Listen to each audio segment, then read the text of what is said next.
This is Steve Zeltzer with WorkWeek, and WorkWeek has been looking at the history of Biden and his role in the Democratic Party and his role internationally with his son. And we're with now Gerald Sussman, who is a professor at Portland State University, who's covered the role of Biden and his son in Ukraine and has written a recent article in Counterpunch on Ukrainegate and the role of Biden in the overthrow of the government of Ukraine and also participating in the activities in Ukraine and the Ukrainian government. So welcome to WorkWeek. Thank you. Glad to be here.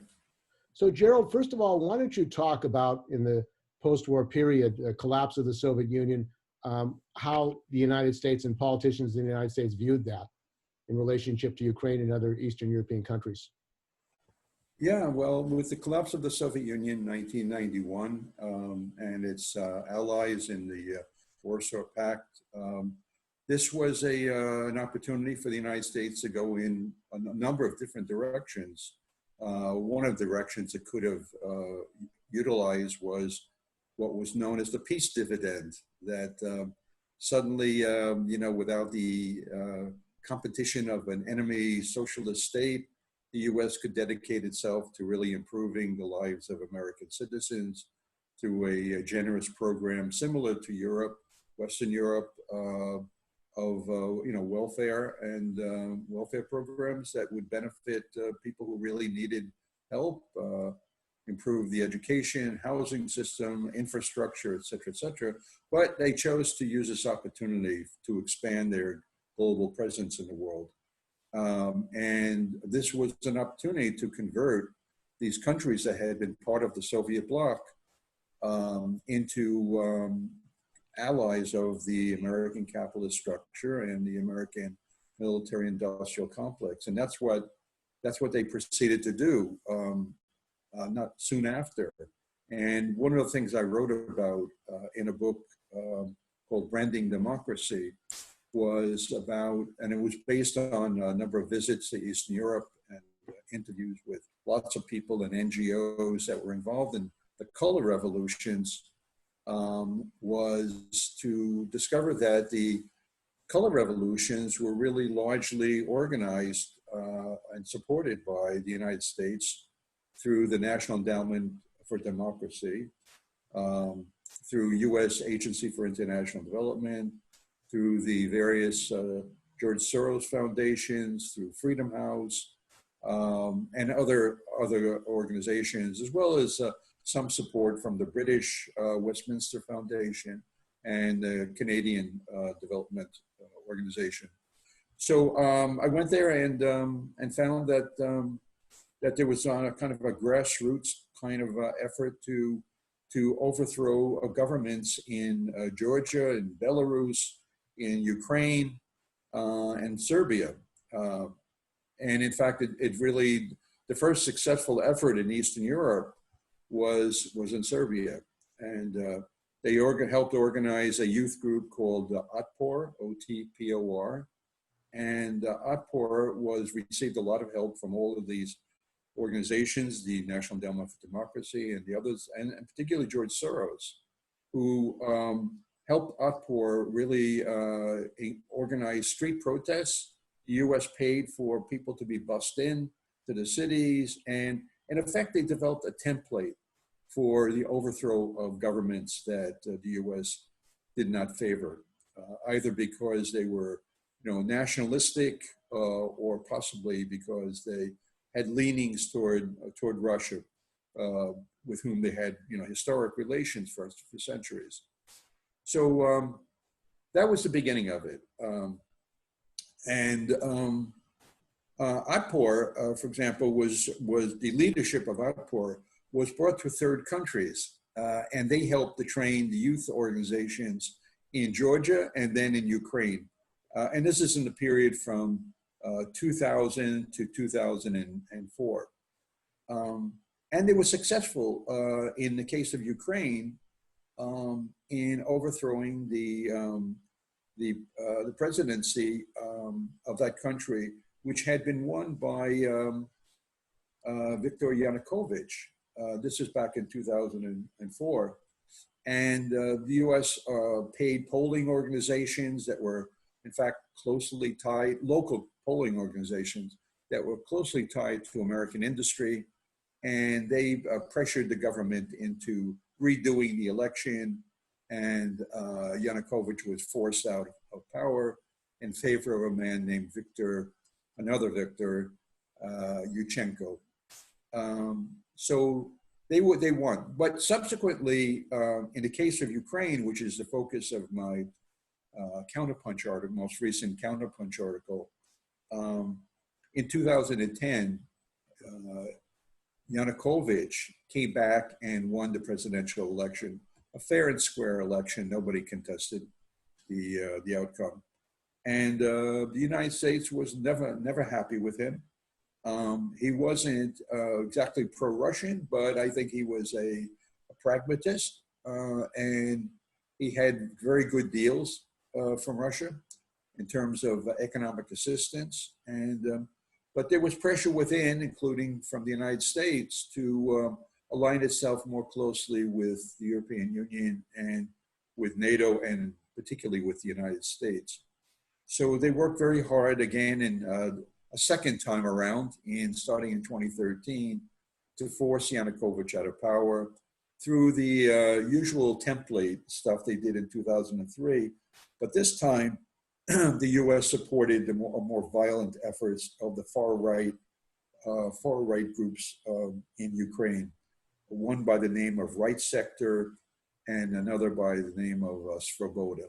So these were pro-fascist. Let me just say, these were not just right-wing, but these were pro-fascist, pro-Nazi, actually, organizations that aligned themselves with their national hero, Stepan Bandera, who was one of the pro-Nazi leaders in Ukraine during World War II and openly sided with the Nazis during that period, and was responsible for the mass murder of Jews and Poles and communists and Russians. And he has since become a national hero. And this idea of the United States bringing democracy to not only Eastern Europe, but Russia. We were involved, the United States, in Yeltsin's election in Russia, funding that and giving money.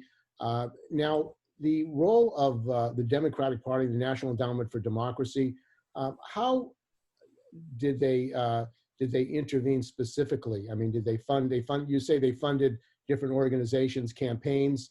What was their goal, the privatization of the wealth of Ukraine? Ukraine is a rich country. And what was their economic agenda? Yeah, it's very clear that they did this all in the name of democracy and freedom.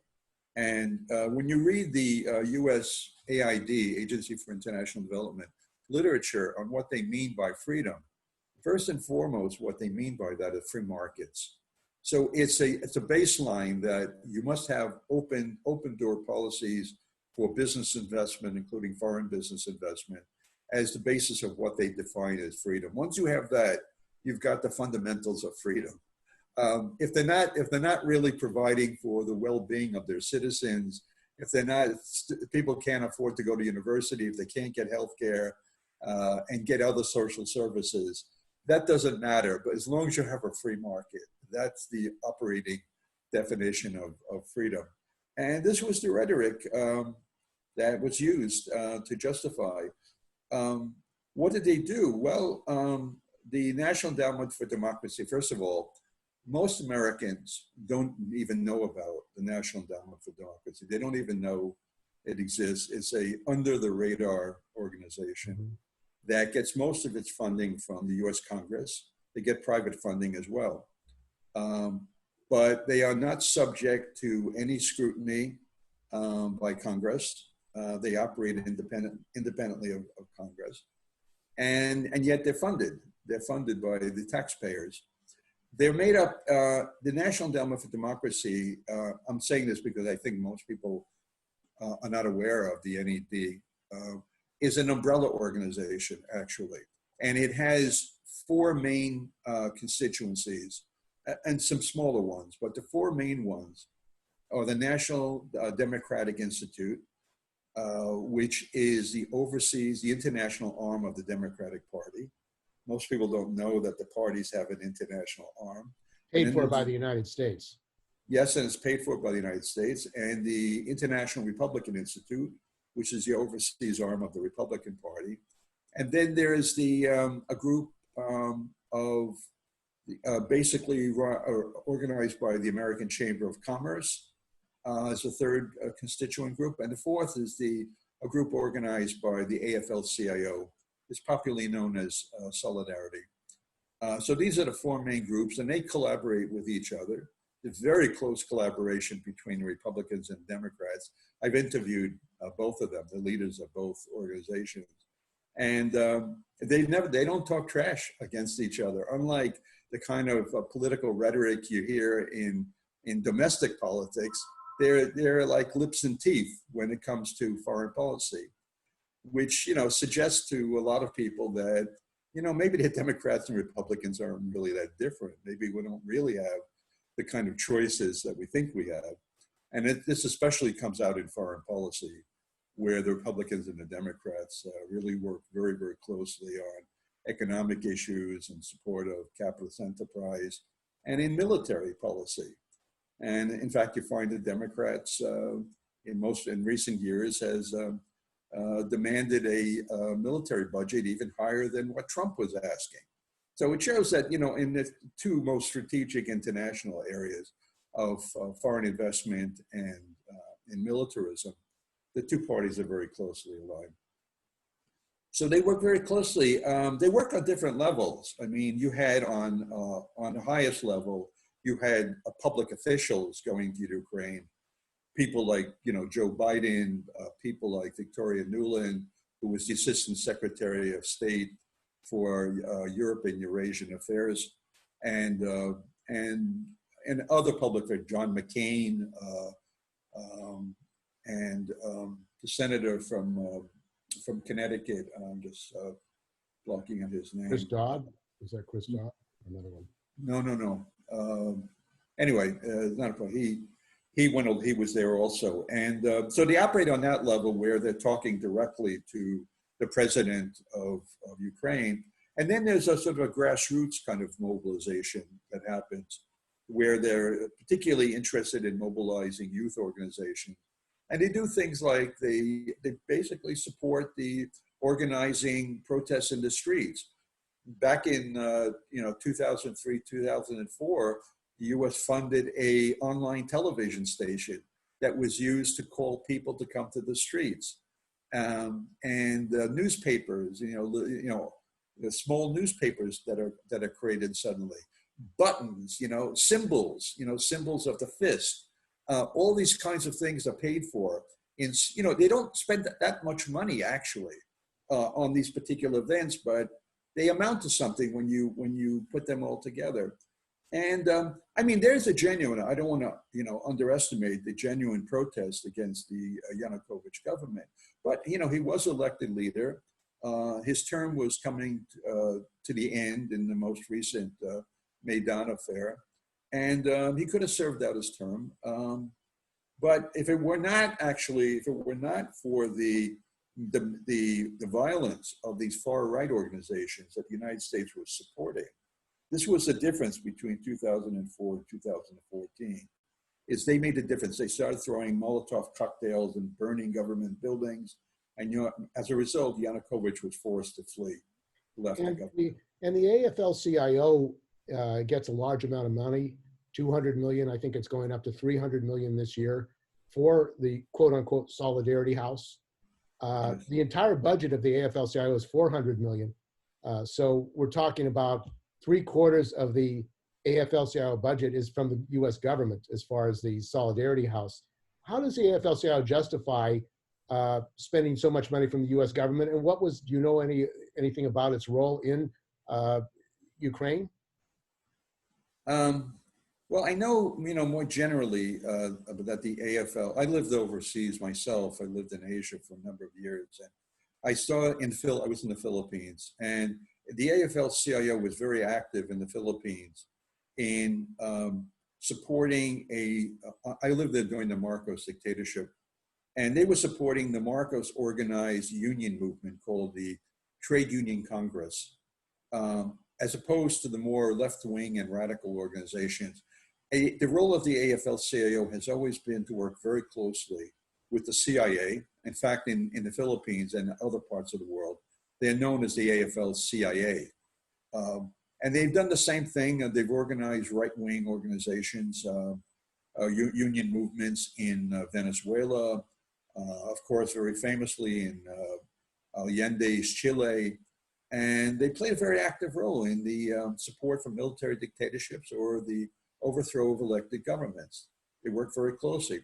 Why they do this, you know, I think it all goes back to the 1950s, when during the McCarthy era, when the unions, the AFL-CIO included, were purged of the progressive leadership that they had in the late 40s and early 50s.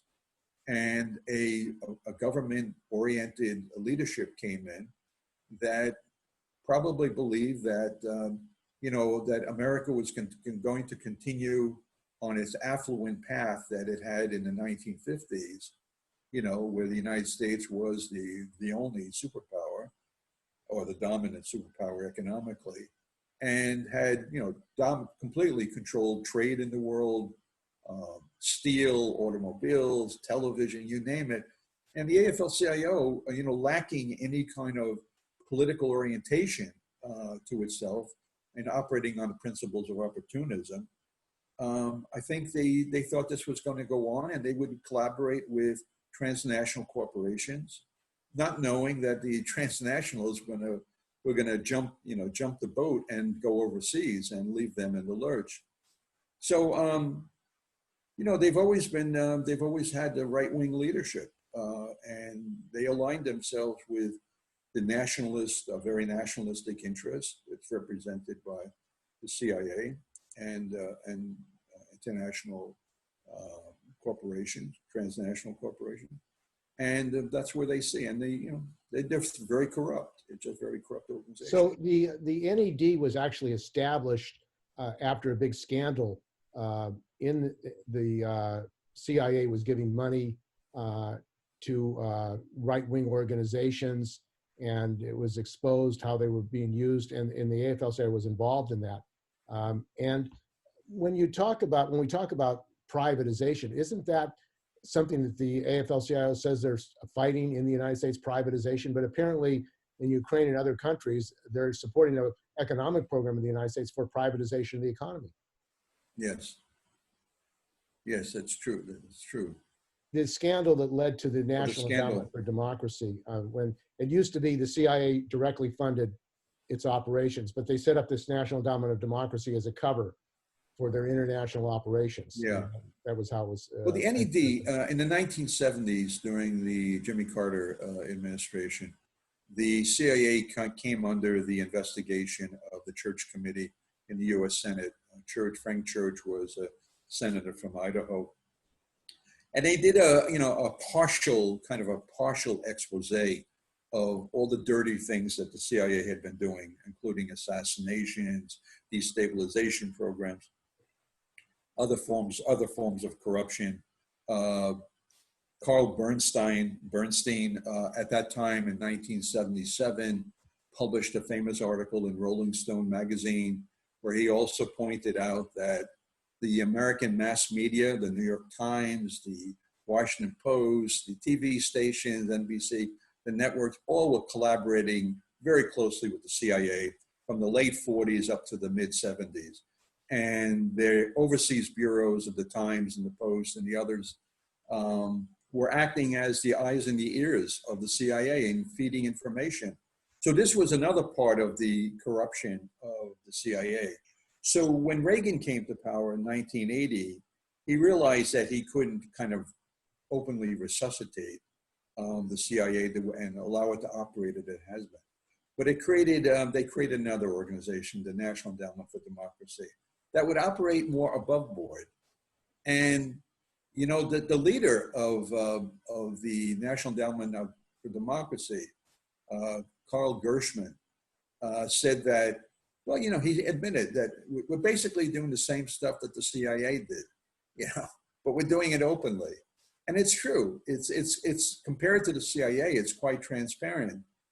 And, you know, you might feel sorry for all those CIA agents, you know, in the past who had to live underground, who had to lie to their wives and their children about what they were doing. And now the National Endowment for Democracy were doing essentially the same things, maybe not assassination, but all the other sort of destabilization efforts, and doing it openly, and they don't have to lie to anybody about it, you know, and they're very proud of it. So that was the, you know, the Reagan contribution.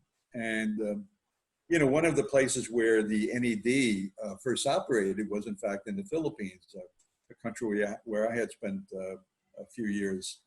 And they openly worked in that country, eventually worked to get Marcos out of power in 1986 during the, you know, kind of the coup that happened in 1986, where they flew Marcos out of the country into, you know, a place where vicious dictators should always end up, you know, as the most severe punishment for their abuses.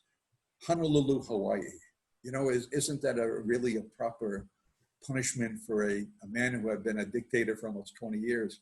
So that's what they did. And NED was involved, and of course the CIA was involved in this transference of power to the wife of the former presidential aspirant, Benigno Aquino.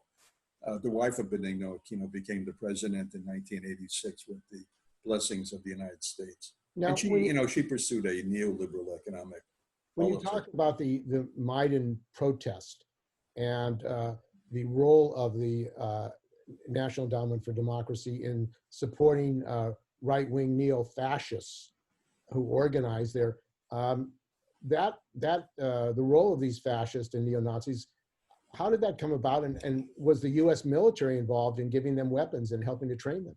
Right. I don't know that the NED was directly connected to these pro-fascist movements.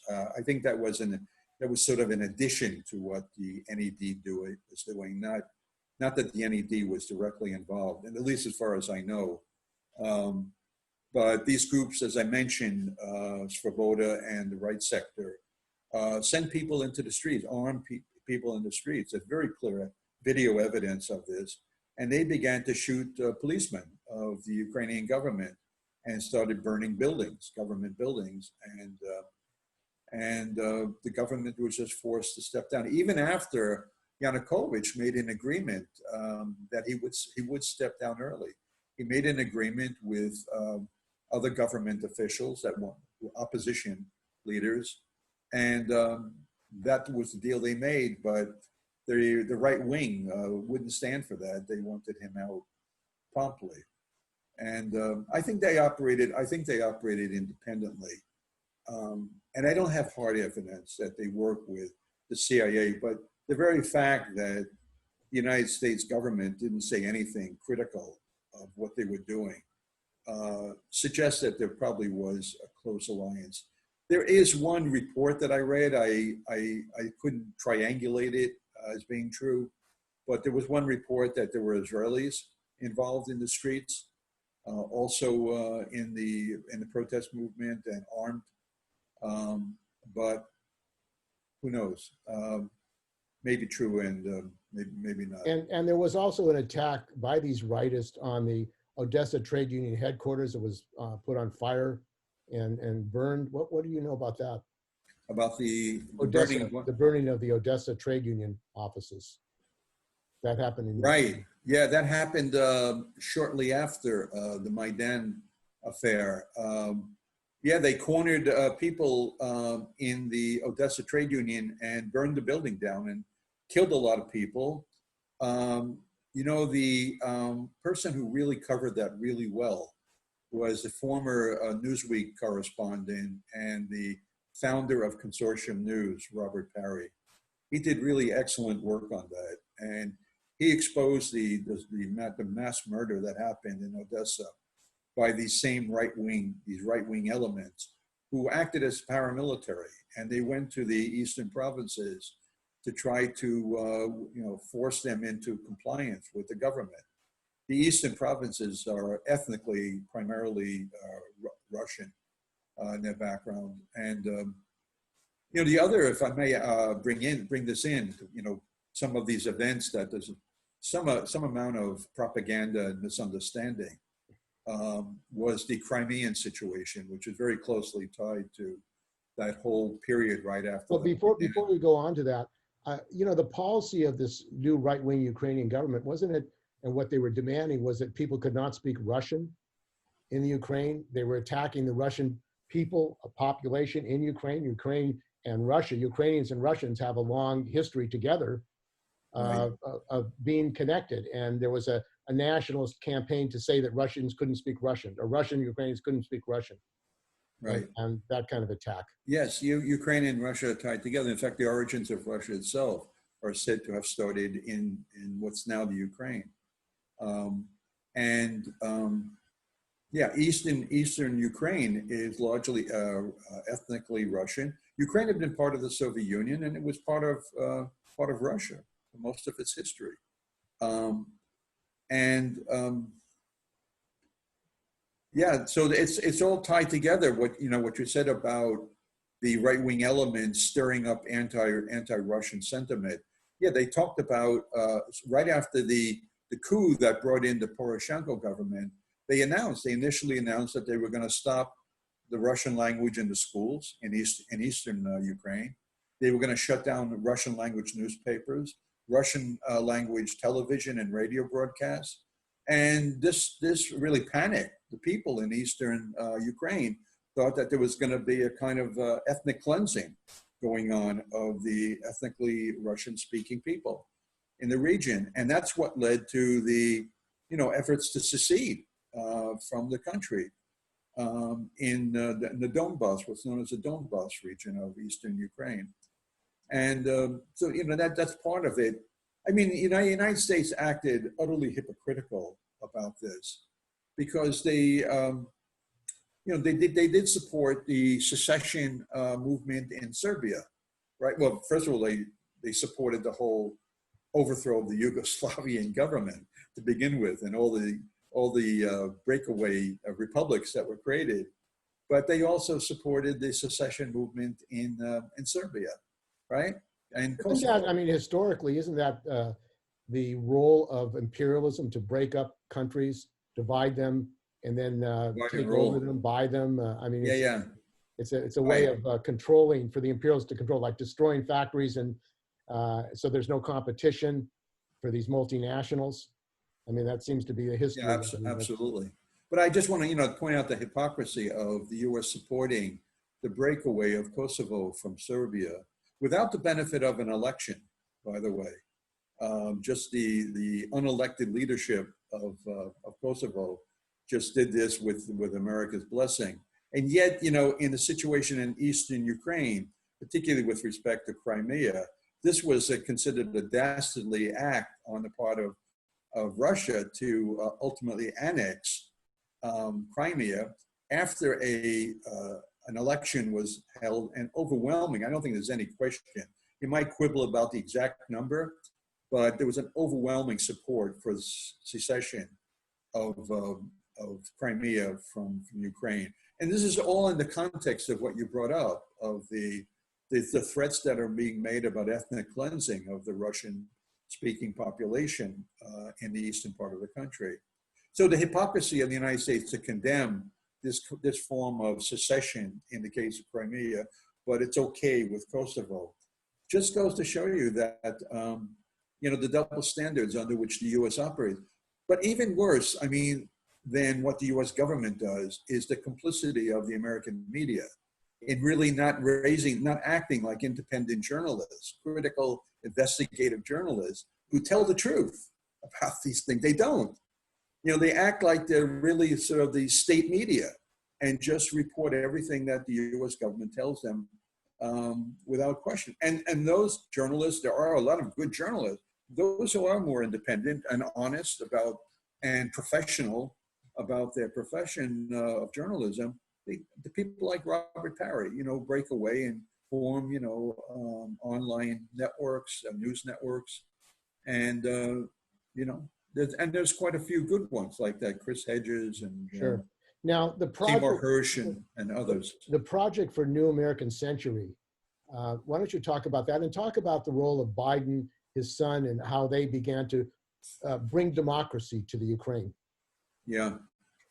Well, the project for New American Century started in 1997. That happened during the Clinton administration. It basically was made up of the leading neoconservatives in the country who were agitating for an intervention in Iraq, and also formed the formative group behind George W. Bush's election campaign in 2000. So these were people like Richard Pearl, Robert Kagan, Donald Rumsfeld, Cheney, and other neoconservatives. And they got together and they wanted a much more aggressive, they wanted to see a much more aggressive foreign policy. So in this sense, when you talk about, pursuing an American foreign policy based on sort of moral certitude of American righteousness, they're known as neoconservatives. And these were a neoconservative group who were real hawks. I call them hawks and chicken hawks because the only one of them who had ever really had any experience in the military was Donald Rumsfeld, and he served during peacetime, actually. He was the only one. All the others were chicken hawks. They espouse a hawkish policy, but they've never actually had any experience with it. And they were the formative group that indirectly were involved in Ukraine. How? So Robert Kagan, one of the neoconservatives, is the husband of Victoria Nuland, who I mentioned before. She was the Assistant Secretary of State for Europe and Eurasian Affairs. And she played a very central role. So, in this age that we're living in, with telephones that can, witness police brutality, we also have had a number of telephone leaks. And the famous telephone leak of Victoria Nuland really exposes what she's doing in Ukraine. Victoria Nuland, John McCain, Chris Murphy is the guy I was trying to think about, Senator Chris Murphy before. They all went to the Maidan, and she was photographed giving out cookies to protesters and even to the police. And this is unprecedented for a person that high a level of the diplomatic corps to be actively involved in a protest movement trying to overthrow a government. But she was doing that, and McCain was on the stage appearing on the stage with the most far right-wing elements behind the coup, egging on the protesters. And she famously said in her leaked telephone call, when the issue of the European Union came up, she said to the American ambassador, Jeffrey Pyatt, the ambassador in Kiev, "Fuck the EU." And but that was actually the headline that got the most attention. The comment she made about the European Union. Well, actually, what's much more significant in that same telephone call was that she and Jeffrey Pyatt were handpicking the leaders that were going to take over from the Yanukovych government. One was this guy Yatsenyuk, whose name she couldn't even pronounce. She referred to him as Yats, the typical American arrogance, Yats and Poroshenko. So they were basically installed. And there were other contenders, and they said, no, they're not ready. They're not ready to step into power. Here's the people we want to be in power. And that's the most significant part of that telephone call, where she and Jeffrey Pyatt are handpicking the new leadership. And do it without any kind of self-consciousness that they're acting as just bloody imperialists, running a country. And so that's the backdrop. And she also mentions that, Joe Biden, who's then the vice president under Obama, is going to be brought in to midwife. That was the word she used. He's going to midwife the transition to the Poroshenko-Yatsenyuk government. So there's where, Biden begins to have some contact. Now, this was in the period 2013 to 2014. Basically, it's over in February of 2014, and the new government is installed, the new coup government that's unelected. And immediately, like within 2 months, Biden's son, Hunter Biden, who had just been kicked out of the Navy for cocaine use, was given the opportunity to serve on the board of the largest oil and gas corporation in Ukraine called Burisma. And he was known internally as a ceremonial figure. So it worked on both ends. So the leader of Zlochevsky, who was the head of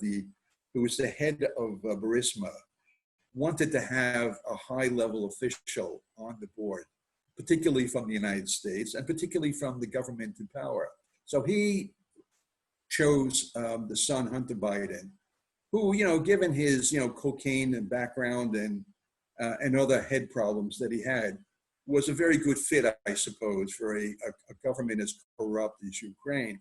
So they put him on the board of directors, and he was also supposed to be their legal advisor. So this is the American government installs this government in Ukraine, and then they put on the vice president's son as an executive of a company, a gas company, and pay him what, $50,000 a year? They were paying. Well, there are two different numbers. The Wall Street Journal I cited paid him $50,000. Fox News, if you can believe them, was saying that he was paid $83,000. But regardless, whether it's $50,000 a month, that's not chump change. That's pretty serious, considering that in the end, he never even went to the Ukraine. He did all this from the United States. And he was supposed to be the legal advisor, and the country was going through turmoil at the time, including the fact that Zlochevsky was being investigated by the state prosecutor, a man by the name of Shokin. He was being investigated for corruption and making deals with public officials, paying bribes, and also sucking up all the companies, all the various formerly state-owned companies were just being sucked up, and he would just pay people bribes, the government officials, to get these companies under his control. And so, to protect himself, Zlochevsky, the head of Burisma, puts Biden's son on the board. And this way, this is a form of protection from his point of view. And I guess, from Joe Biden's point of view, this is a good opportunity for his son to get back on his feet. And never mind that, that Ukraine is rated by various organizations as the #1 most corrupt country in Europe and one of the most corrupt in the whole world, and has a history of this kind of corruption and bribery and payoffs and whatnot. That Joe Biden would, choose to have his son work in an atmosphere like that. He might as well, have him working for the mafia. That's about as much as credibility as these, these enterprises had in Ukraine. So yeah, so that's it. He puts it on, and so that's one level of the corruption. That's a very obvious conflict of interest on the part of Joe Biden. I focus more on Joe Biden. There are more elements to it, actually, that Hunter Biden actually had one of the colleagues at the firm that he worked at in the United States was also put on the board. I didn't write about that because I didn't want the focus to be so much on Hunter Biden. I wanted it to be more on Joe Biden for allowing this to happen, and for using his weight to both get his son on the board, and I think more importantly, to manipulate the president, Poroshenko, another Viktor Poroshenko, to manipulate him into getting rid of the state prosecutor I mentioned before by the name of Shokin, to get rid of him because Shokin was doing a very active investigation of Zlochevsky's oil and gas company, on which Hunter Biden was on the board of directors. So Biden steps in to shut down and demands that Poroshenko get rid of the state prosecutor because, in fact, the state prosecutor Shokin had invaded the house of Zlochevsky, right, to try to get evidence of his corruption. And then within weeks, he's fired. And Biden himself openly admitted that,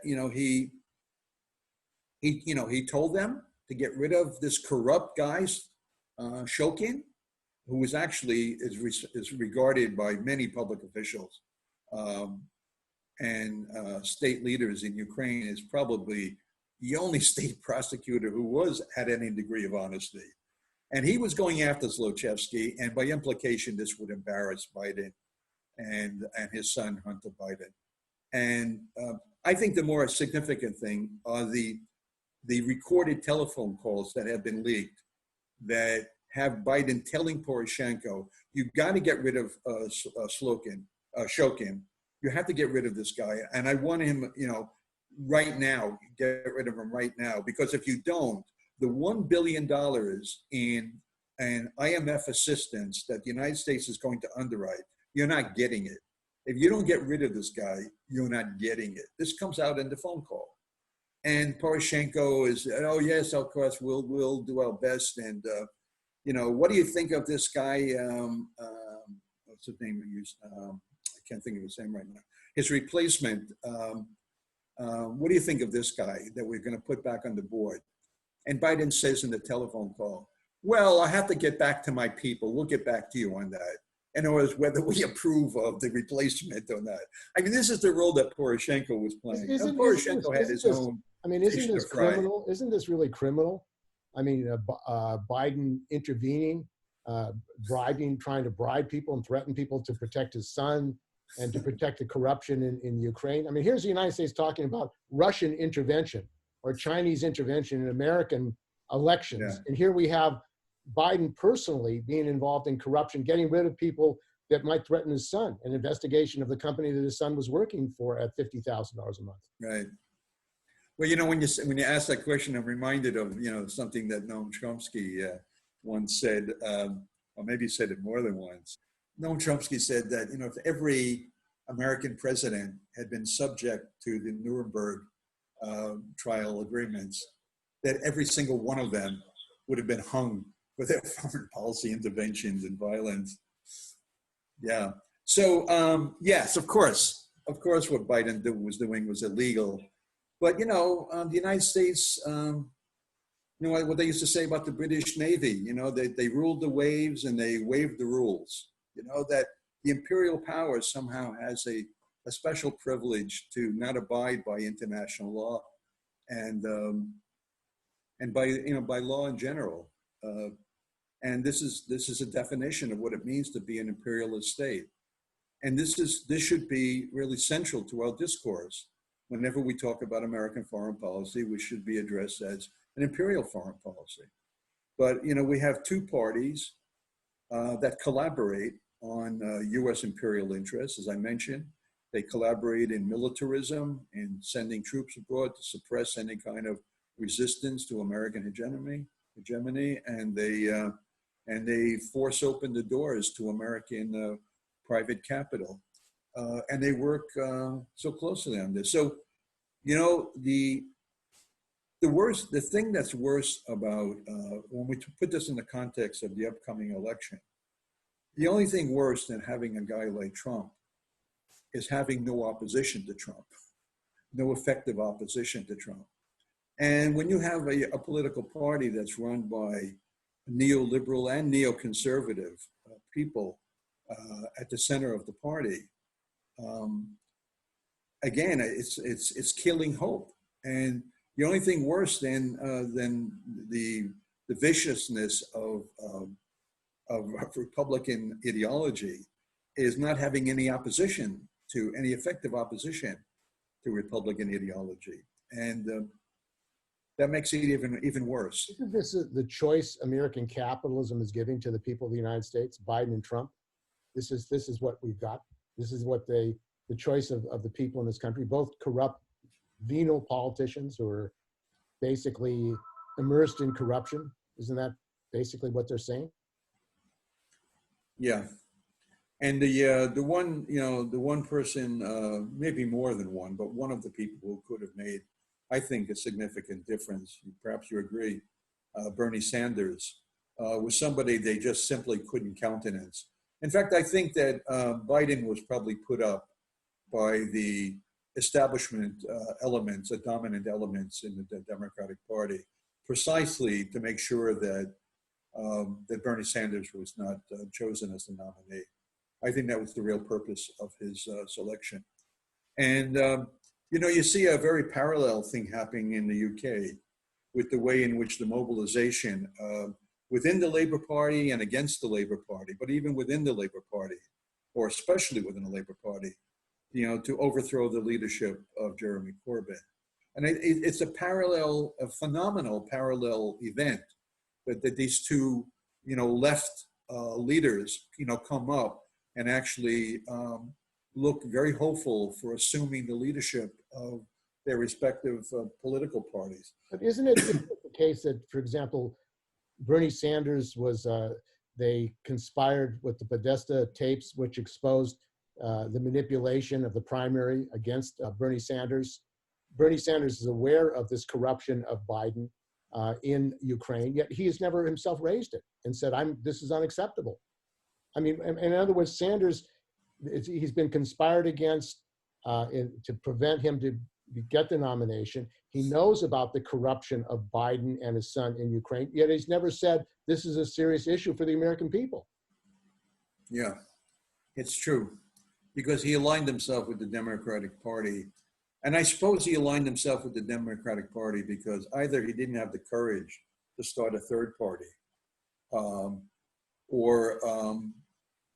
he's just not as as radical and independent as we think he is. I mean, the only way really in this impasse that we have with the Republicans and the Democrats is to have a third party, that a breakaway of progressive elements within the Democratic Party and independents, and possibly even some of the the libertarians within the Republican Party, and form a third party that could really stand up for these principles that you're talking about. There is, interestingly enough, there is a kind of a new wave of conversation, let's say, going on between elements of the within the Republican Party and the left in America, because there is, especially among the libertarian, the right libertarian groups, like the American Conservative, there are elements where there's really an agreement of the mind on U.S. foreign policy, that we should not be intervening in the affairs of other countries, and even in some domestic policies. There's a kind of a new alignment of thinking between the right and the left, or sections of the right and the left, the libertarian right. And the only way out of this is, as long as the Democratic Party is going to be the party of the establishment, the party of imperialism, the party of militarism, interventionism, where does that leave us? It doesn't really leave us with a party that represents the aspirations of the American people. And Kamala Harris, of course, Biden's choice is in favor of Israel, Zionism. She's in favor of the military budget. When she's U.S. Senator, she's always voted for the military budget. I mean, the $730 billion a year, when people are sleeping on the streets, going hungry, can't get health care, can't get education. Both Biden and Kamala Harris are both major advocates and supporters of U.S. capitalism, U.S. military, and U.S. imperialism. Yeah. It doesn't leave us with much of a choice. I mean, it depends on, really, when it comes down to it. So you're in California, I'm in Oregon. Our states are in the bag for the Democrats, you know. So in a way, we do have a choice. We can really don't have to worry about whether our vote's going to be thrown away because the Democrats are going to win in both states. The election is really only being fought in a few states. And that has to do with the way in which the founders of the country structured the election system in a winner-take-all system. We're stuck with that. And that's part of the reason, that's part of the kind of the structural foundations of this centrism of American political parties, that we don't really get parties that represent working class Americans or African Americans or Latino Americans or, you know, political radicals. We don't have a party that represents any of those interests, really. And it's because, you know, we have this winner-take-all system that not only discourages third parties, but it also encourages gerrymandering, these kinds of things, because when it's a winner-take-all system, parties become really desperate for trying to win by any means possible. And redistricting and gerrymandering is one of the ways in which they've created this environment, this voting environment in which nobody really matters except for the swing states. Okay, well, I want to thank you very much for joining us. This is Steve Zeltzer with WorkWeek, and we've been talking with Gerald Sussman about the history of the collapse of the Soviet Union, what happened in Eastern Europe, and the role of the Biden family in the Ukraine, their political role, their economic role, and what that means for American working class, as well as what it meant for the people of Ukraine. So thanks for joining us on WorkWeek, Gerald. You're welcome.